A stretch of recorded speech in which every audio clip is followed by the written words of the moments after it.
Kia ora, good afternoon. So I just woke up.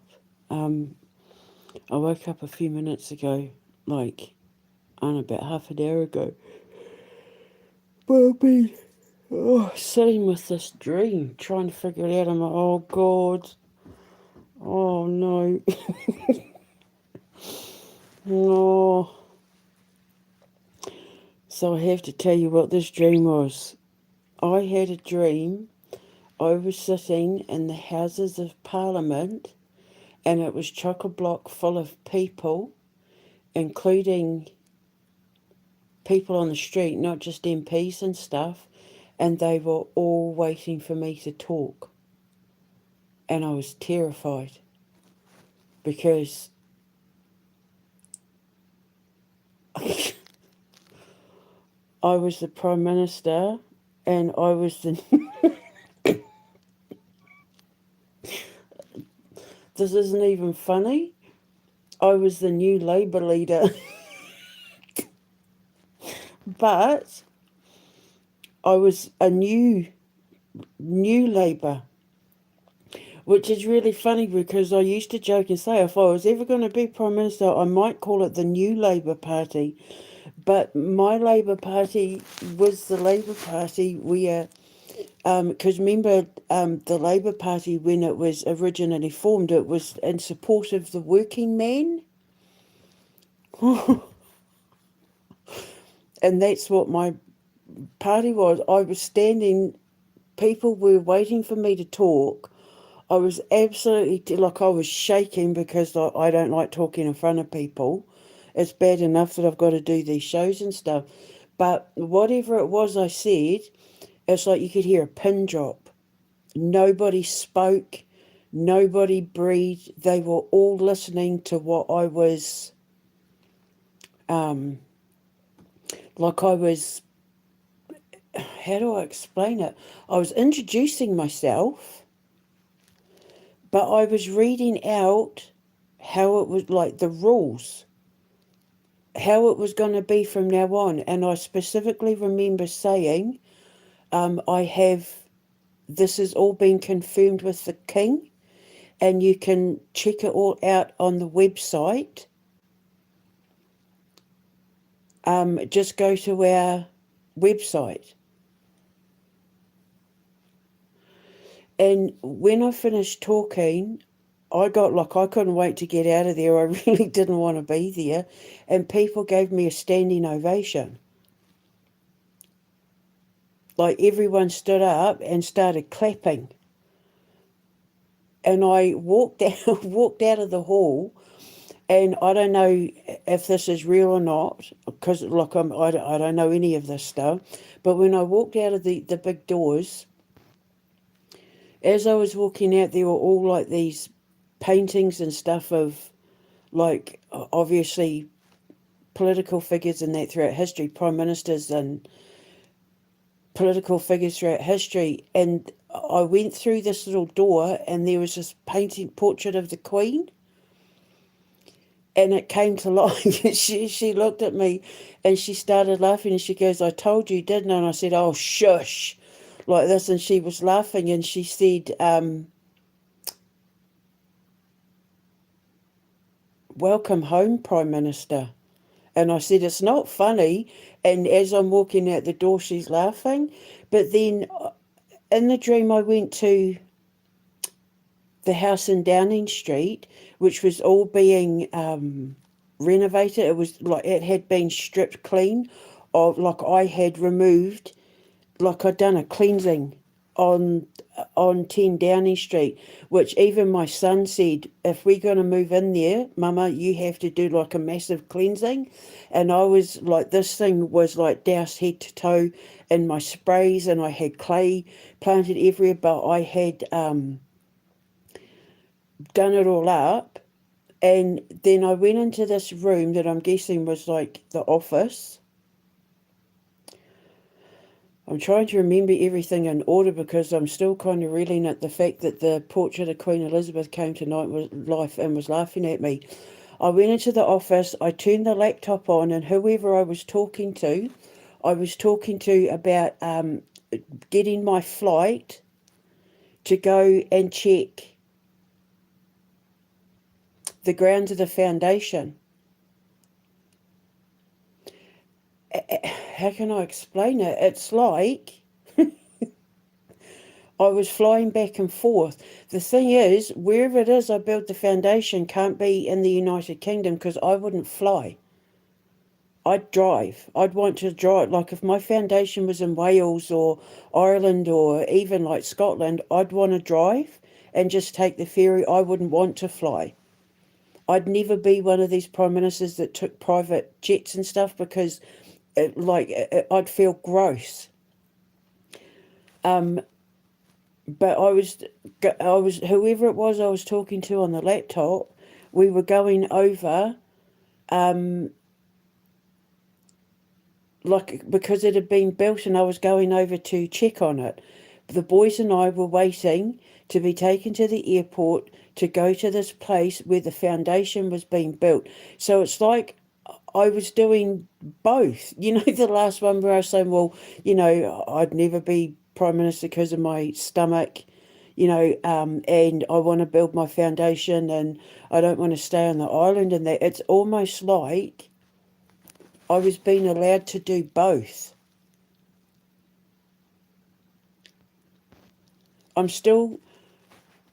This is why it's taken me a few minutes to post it, even though I've been awake for like half an hour or something, because I'm still trying to wrap my head around the fact that this portrait of Queen Elizabeth came to life and she was laughing at me. Welcome home, Prime Minister. But where was home? Was she talking about Downing Street or where I was building the foundation? She's up to something. I had a brief look as well. Starmer's still there, but I mean, I think it takes a couple of weeks for paperwork, like for administrative stuff to be done. So I don't know what's going on, but yeah, I was the new leader of the new Labour Party, and I had, because I'd cleansed number 10, it means that I had flushed the Labour Party out of all the bad people. And it was something new, and it was something that like everybody agreed with how I was running the country. Even like the Tories and that, they were all just dead silent, all just waiting to hear me talk. And I was shaking, like my lip was quivering. I was trying to like act all like confident and stuff because I knew what it was that I was saying. It was like the list of rules or laws that I was saying, like the People Before Parliament Act or something, I don't know. But they were hanging on every word I said. And I said, I remember specifically saying, the King has agreed, like the King is signing off on these. I've discussed this with the King and he's agreed. And when I read it all out, and it felt like I was there for like an hour talking, but it was probably only about 15 minutes or something. When I stopped talking, everybody stood up and clapped. Like there wasn't a person other than some people in a wheelchair, because like the public had come in to listen as well. I don't know if that's possible in the Houses of Parliament, but some people in the public had come in to listen. There were even people standing outside listening, like they'd put up microphones or something, I don't know. But that could be because I know that you can watch them on a live feed, so it could have been people watching from Tinterwebs. But I was directing them to the website so they could look at the list and they could look, all the legal documents and that. It's like King Charles and I had been Scorpios, obviously, because our twins are Taurus as well. So all our legal documents and that would be absolutely on point. We wouldn't be missing a single law, a single nothing.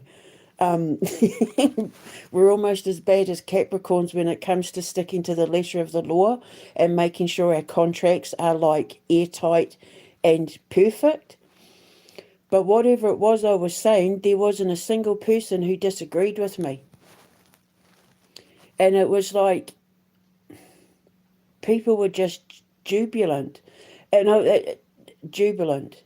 And it's like, it reminds me of my England's Rose dream, where whatever the king had experienced, everybody in Great Britain experienced it as well, and they were all just in celebration of the new Great Britain, like the Greater Britain.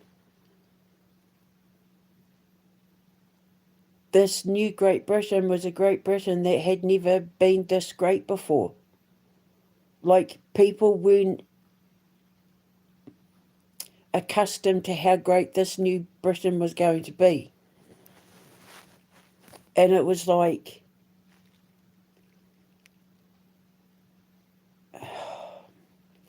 because it was me,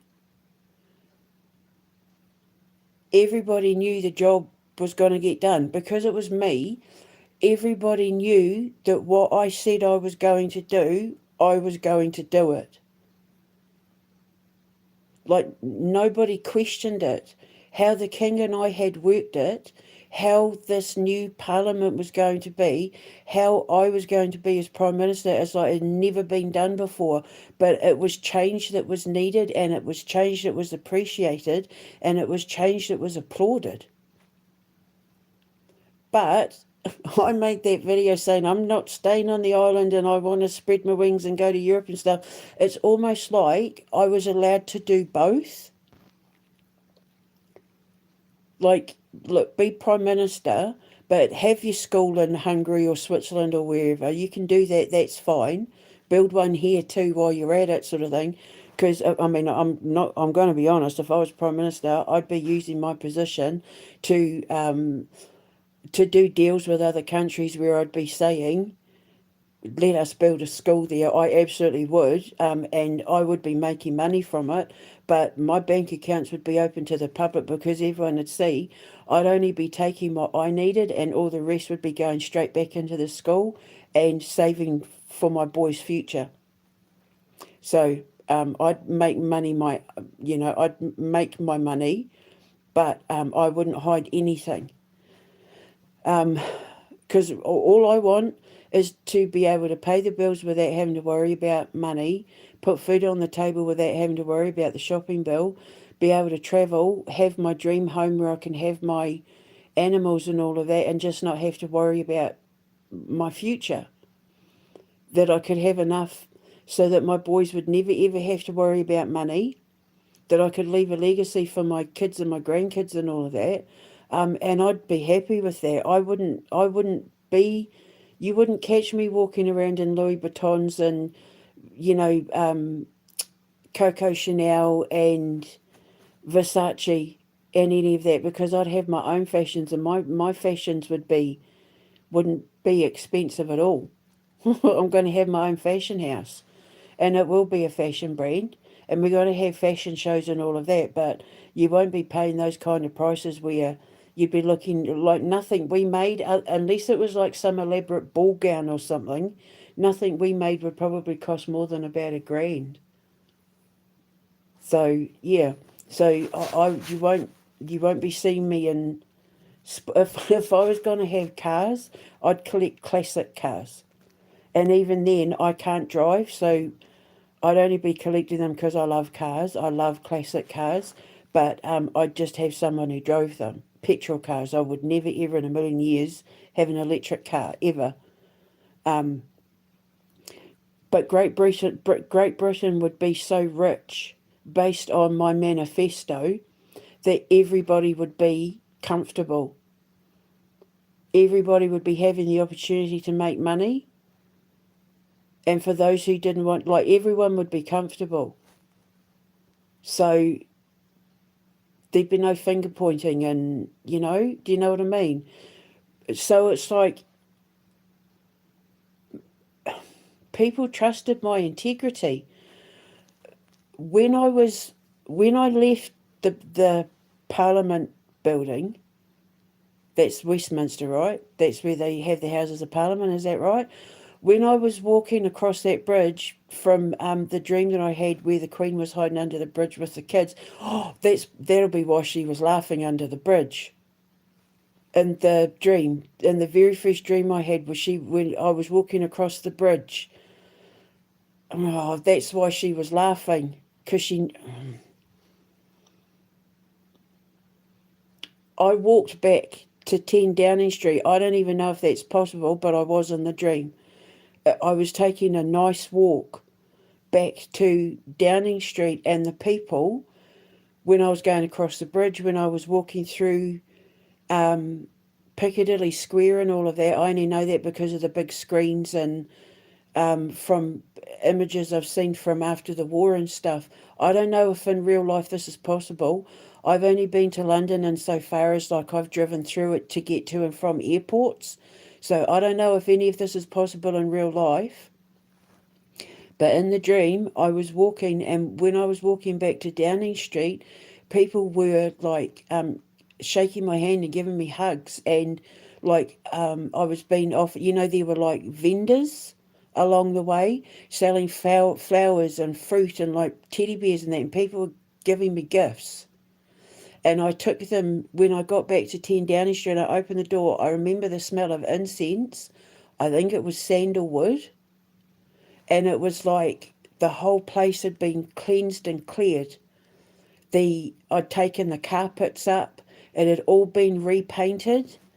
And I had like biorhythmically cleansed that place within an inch of its life. And you could feel the difference. And my staff, whoever they would be in real life, they were walking around and they had springs in their step, and they were happy. It was like you could feel the change. You could feel the change in the atmosphere. It felt like a completely different Great Britain. England, it felt like a completely different place. Like I'd stepped into an alternate reality or something. And everybody was just happier, and it was a lighter, breezy, easier atmosphere. The sun was shining, the birds were singing, people were like whistling and, bouncing as they walked in that, because it was almost like the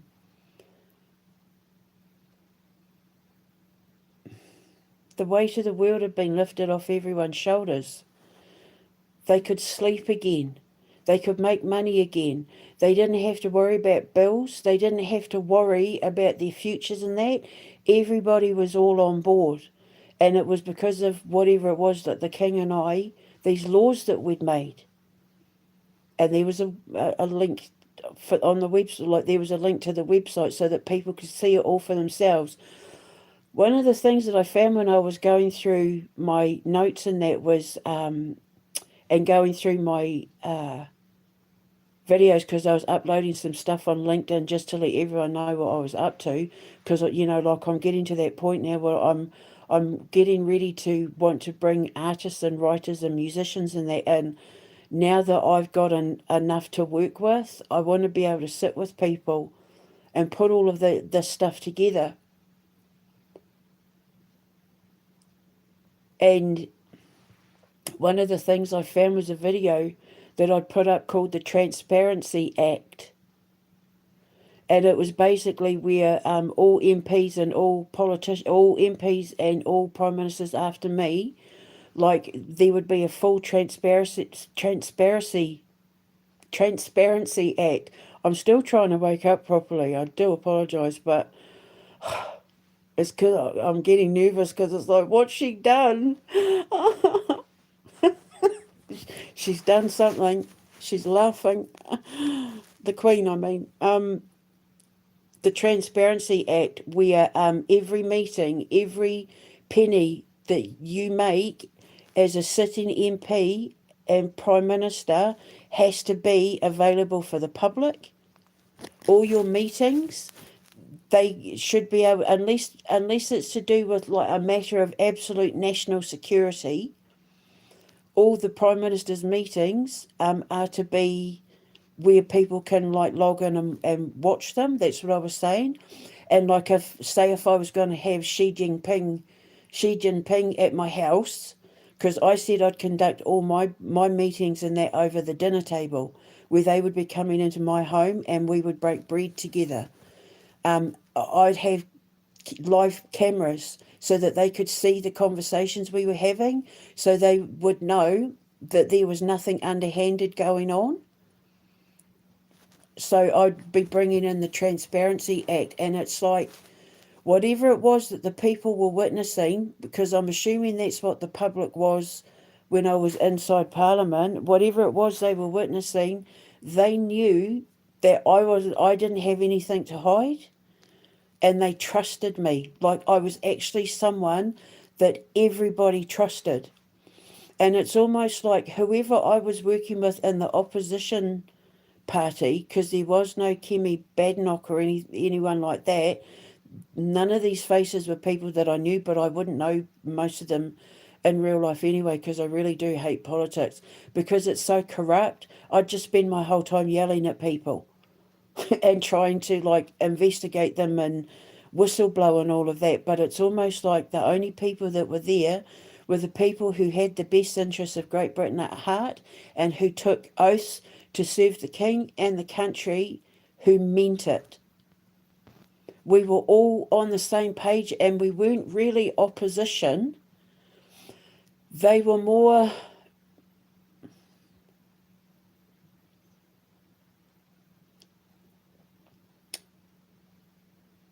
advising me on behalf of their constituents. Would this be possible? Could we go about it this way? Could we look at doing this sort of thing? That's, yeah. I feel like I'm drunk and I'm completely sober. You could do a blood test, you could do a spit test. You won't find a single thing in my system other than my antihistamines is the only drug you'll find. Oregano oil, olive oil, and mushroom vitamins. That's the only thing you'll find in my blood. I'm 100% sober, but I fell into such a deep sleep. The only reason why I woke up is because I think my neighbour dropped something on the floor. He may have been cooking his lunch or something, and he dropped something on the floor, because I heard what sounded like a plate or a pot hit the ground, and that's what woke me up. And then like a few minutes later, I think he had to come out and put something in his bin. So he may have dropped something on his floor, but that's what woke me up. Otherwise, I'd probably still be asleep. But I can't stop thinking about this blooming portrait of the Queen. Welcome home, Prime Minister. And I was like, oh, shush. Because, like, it's like she'd gotten her way. It's like she'd known this whole time. And I'm saying, God's plan, and, you know, like, your plans aren't God's plan, and doing all this blooming thing. And then I go and have this dream where she's saying, have you thought about the possibility of running for Prime Minister? I don't, it would take too long. Because I'd have to register as an MP, then I'd have to canvass and that, which I wouldn't be able to do all the time anyway because of my stomach. You know, my stomach, I can't stand for too long, I can't sit for too long, I can't carry anything that's heavier than a bag of sugar. So how would that even work? How would I be Prime Minister working around my stomach issues? From being tortured in that, like, how would that even work? But in this dream, it's like it worked. We'd found a way. I was there for the things for the important things, and I was there for the people, but I got to build my school in a place where I took a flight to get there. And like I said, if I had my first foundation in Great Britain, I'd be driving and taking the train and stuff. I wouldn't fly. I'm one of these people that I will only fly if absolutely necessary. And it wouldn't be a private plane. I couldn't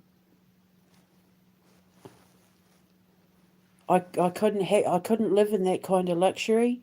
I'd feel guilty. I'd feel dirty if I took private planes.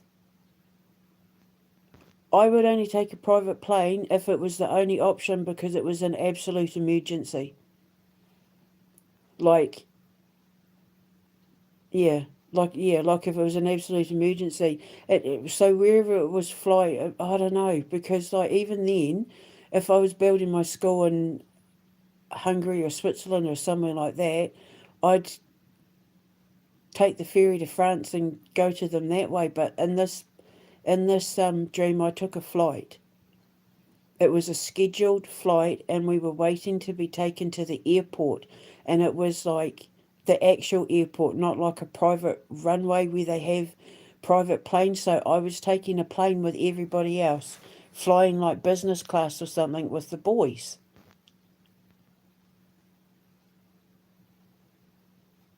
And it was like people were like, look, the Prime Minister's getting fish and chips at the fish and chip shop. Look, the Prime Minister's getting on the same plane as us. She's normal. That's what it was like. And whoever it was I was talking to on the laptop was in the country I was flying to, and it's like I'd left them in charge of like taking care of the building and everything, and I was going there to inspect it or going there to something. But I was perfectly capable of doing both. Because then obviously you're only Prime Minister for a certain amount of time anyway. And I might not have even been Prime Minister. I could have been Chom de Floop. It could have been, that I was made the Flump de Flu until we had like an election. So that could explain it as well. But she was calling me Prime Minister. That people were calling me Prime Minister. So I don't know whether the Chom de Floop would be called Prime Minister or what, but people were calling me Prime Minister. I still don't even know. I've been trying to find this Chom de Floop. I know it's an old name, and it's either French or Latin. And it's basically like the King's trusted advisor. I looked in real life, and he's called the Black Rod in real life, I think. His most trusted advisor, when there is no parliament, or when the Prime Minister is removed and the King dissolves Parliament, they put in like his right-hand man, the King's right-hand man, and he kind of oversees everything before elections and a new parliament is built. So it could be that. It could be Chom de Floop, because that would make sense, like standing in until there's an election and stuff, but rewriting the rules of how things were going to be and then putting everything into place so that when we turned the engine on and got moving again, everybody is on board with how the new rules are going to be.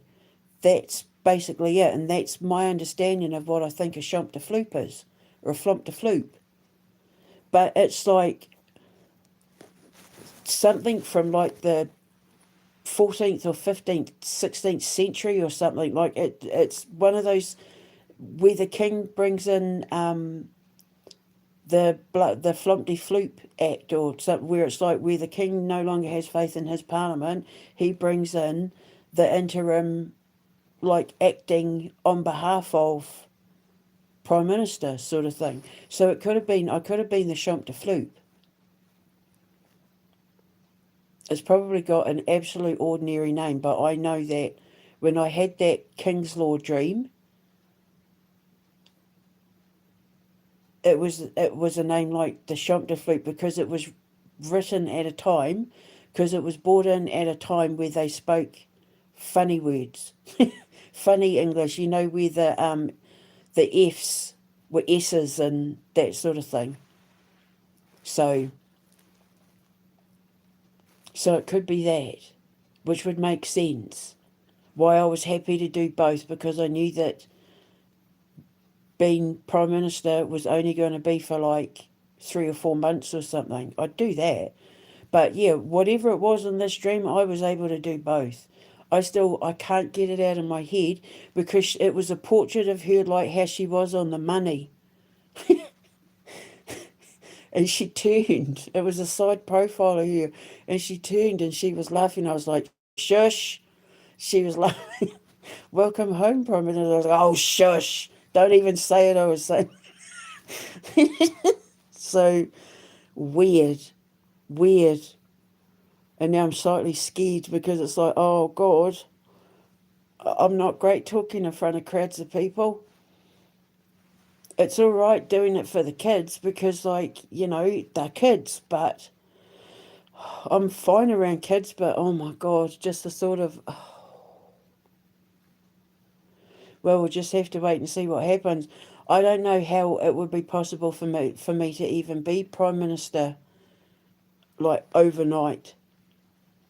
Because I'm not, you have to register as an MP, then you have to have, like, backing of other people in your constituency, and then you have to have, like, financial backing to run your campaigns, and that's going to take too long. Even my boys said that it might take a couple of years, and it's like, I don't have a couple of years. Because as soon as I get justice, I'm hurt. So I don't know what God and the Queen have got planned, but I'm kind of very scared and nervous now. I'm bracing myself.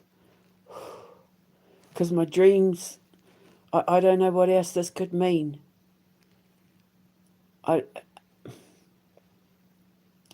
Unless I've accidentally brought about the initiation of changes in the law, I don't know what else this could mean.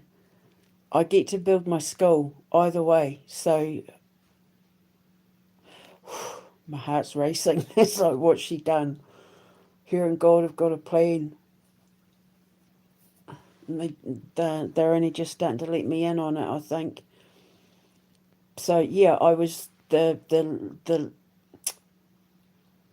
leader of the new Labour Party, where we focused on the working man and woman, the ones getting an education, the farmers, the business owners, the blue collar people, the labourers, the pensioners, the veterans, the ones who are the backbone to the nation. I was representing them. But even the wealthy people didn't have a problem with me because these changes helped them as well. Everybody was on board except, I think, like the people like Keir Starmer and Tony Blair, who make their money illegally, who make their money through sin and evil. They're the people that wouldn't have a problem, that would have a problem with me.